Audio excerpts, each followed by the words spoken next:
नमस्कार दोस्तों, स्वागत है आपका मेरे चैनल पे। आज हम हिंदी सीरीज में काल टेंस पढ़ेंगे। जो काल है वो संज्ञा से अवयव तक जो हमारा टॉपिक चल रहा है उसी का ही एक पार्ट है। तो काल या टेंस किसे कहते हैं? अब देखिए, ये क्रिया का भी एक पार्ट है। देखिए क्या होता है कि कोई भी काम हो रहा है। अब आसान शब्दों में समझिए, कोई काम हो रहा है। अब वो काम कब हुआ, वो काम पूरा हुआ कि नहीं हुआ, तो उस सब को हम क्या कहते हैं? काल कहते हैं। तो क्रिया के जिस रूप से कार्य व्यापार के समय तथा उसकी पूर्णता अथवा अपूर्णता का बोध होता है उसे हम काल कहते हैं। समझ में आया आपको? अब देखिए, जहाँ पे मतलब एग्जाम में क्वेश्चन आते हैं वो आपको देखने हैं। यहाँ पे हो सकता है कि क्वेश्चन में आपको इसकी डेफिनेशन भी आए, है ना? तो आपको इसका ध्यान रखना है कि क्रिया के जिस रूप से कार्य व्यापार के समय अथवा उसका पूर्णता अथवा अपूर्णता का बोध होता है उसे हम क्या कहते हैं? काल कहते हैं। अब देखिए, काल के 3 पार्ट होते हैं: वर्तमान काल, भूतकाल, भविष्य काल। ये तो आपको पता है। पर जहाँ पे क्वेश्चन बनता है कि वर्तमान काल के कितने भेद होते हैं, भूतकाल के कितने भेद होते हैं और भविष्य काल के कितने भेद होते हैं, ये एग्जाम में आता है। तो सबसे पहले वर्तमान काल। वर्तमान काल के हमारे होते हैं 5 भेद। क्लियर? अब वर्तमान काल किसे कहते हैं? देखिए, वर्तमान काल में क्या होता है कि जो भी काम हो रहा है, ठीक है, वर्तमान यानी कि प्रेजेंट टेंस, इसमें क्या होता है कि कोई भी काम हो रहा है वो लगातार हो रहा है। ध्यान रहेगा। भूतकाल में ये होता है कि कोई भी काम हो चुका है। और भविष्य काल में क्या होता है कि कोई काम होने वाला है। क्लियर? अब देखिए, जो वर्तमान काल के जो पार्ट हैं, सबसे पहले सामान्य वर्तमान काल। सामान्य, तात्कालिक, पूर्ण, संदिग्ध और संभाव्य, 5 होंगे।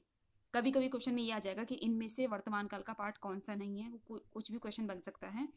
देखिए, जो सामान्य वर्तमान काल होगा, ये एग्जाम्पल से समझना। इसमें क्या होगा कि ता है, ती है, ये सब आएंगे, है ना? ये इसे सिंपल प्रेजेंट टेंस भी बोलते हैं, है ना?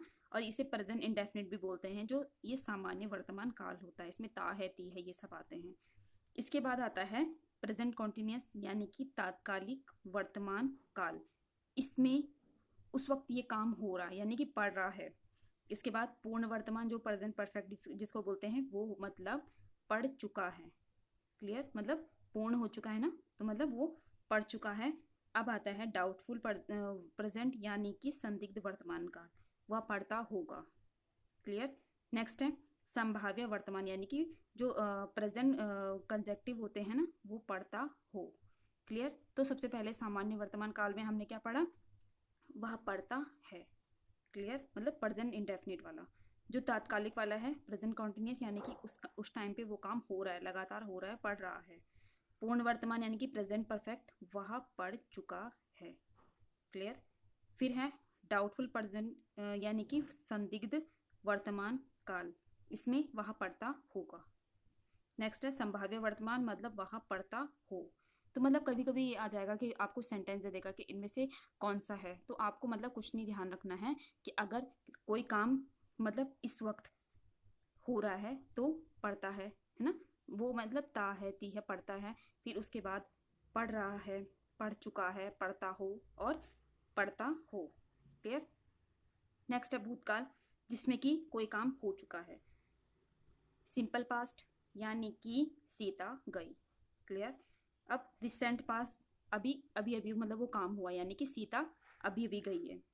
फिर अपूर्ण पास्ट यानी कि प्रेजेंट इम्परफेक्ट या फिर सॉरी पास्ट कंटिन्यूस, इसको पास्ट कंटिन्यूस बोलेंगे। फिर पास्ट इम्परफेक्ट बोलेंगे यानी कि सीता जा रही थी। क्लियर? इसके बाद संदिग्ध भूत आएगा यानी कि हम बोलेंगे सीता गई होगी, यानी कि मतलब हमारा डाउटफुल पास्ट है ना। इसके बाद हेतु हेतु मत, इसका मतलब होता है कंडीशनल पास्ट, मतलब वो काम होना तो था पर हुआ नहीं। यानी कि सीता जाती, मतलब क्रिया होने वाली थी पर हुई नहीं। स्टार्टिंग से देखते हैं। सबसे पहले हम बोलेंगे पास्ट इंडेफिनिट यानी कि सीता गई, सिंपल है। उसके बाद आसन्न भूतकाल यानी कि सीता गई है, मतलब तुरंत अभी अभी काम हुआ है। पूर्ण भूत यानी कि सीता जा रही थी। सॉरी, सीता गई थी, पूर्णभूत मतलब काम पूरा हो गया था।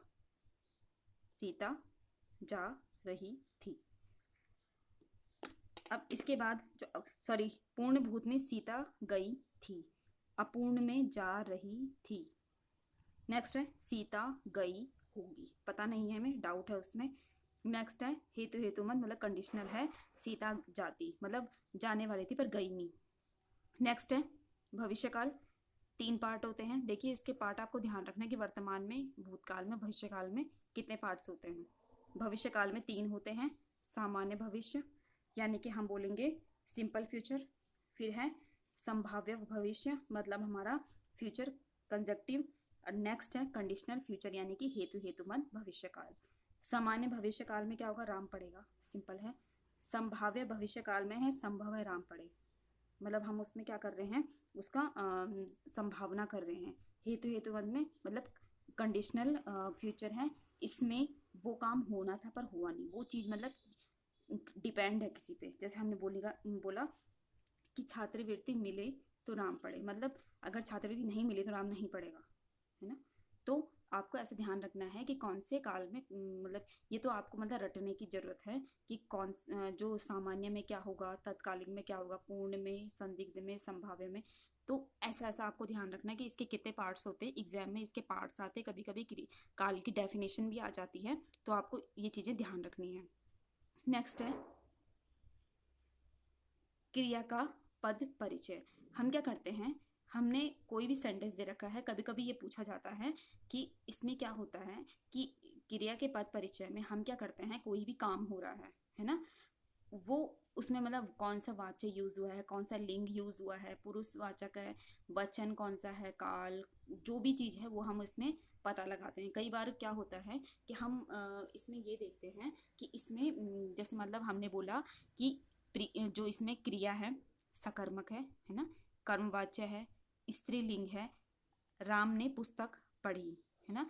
राम तो पुल्लिंग है पर इसमें क्रिया कौन सी हो रही है, पढ़ी, यानी कि स्त्रीलिंग इसमें क्रिया, क्योंकि इसमें क्या आ रहा है, ई आ रहा है ना लास्ट में, तो यानी कि ये स्त्रीलिंग है, एक वचन है, अन्य पुरुष है, मतलब थर्ड पर्सन की बात हो रही कि राम ने पुस्तक पढ़ी, है ना।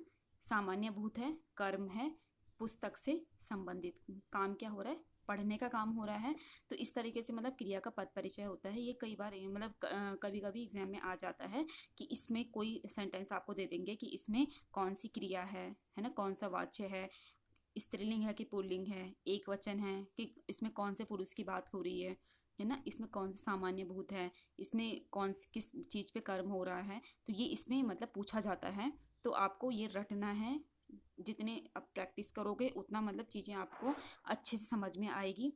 तो होप सो आपको मतलब ये चीज़ समझ में आई होगी। Thanks for watching.